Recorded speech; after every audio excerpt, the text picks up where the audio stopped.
Alors, y a-t-il un fond à l'univers? Ben, ça dépend de ce qu'on appelle fond, et ça dépend de ce qu'on appelle l'univers. Bon, si on s'en tient simplement à l'univers observable, il y a une sorte de toile de fond qui est tout simplement notre horizon.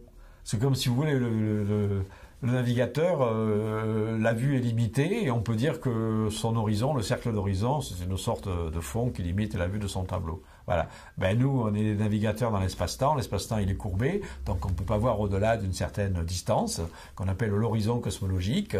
Et cette distance, en fait, elle apparaît en fait quand on prend la carte de ce qu'on appelle le rayonnement fossile, le vestige refroidi du Big Bang. C'est un petit peu la toile de fond, au-delà de laquelle on ne verra jamais plus loin, en tout cas dans le domaine des ondes électromagnétiques. Puisque le rayonnement fossile nous montre l'image de l'époque où l'univers, jeune d'environ 400 000 ans seulement, donc par rapport à nous, c'est pratiquement 14 milliards d'années dans le passé, une époque où l'univers a émis pour la première fois la lumière. Donc c'est la tapisserie de fond, c'est le motif lumineux premier voilà, qui nous donne cette image de fond.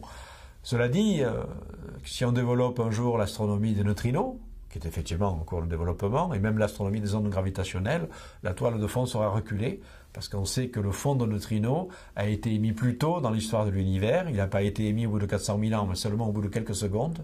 Donc le jour où on aura des détecteurs de neutrinos suffisamment sensibles pour détecter les neutrinos du Big Bang, et plus seulement les neutrinos solaires ou ceux de supernovas comme on le fait aujourd'hui, eh bien on aura une toile de fond plus ancienne, qui sera la toile de fond des neutrinos.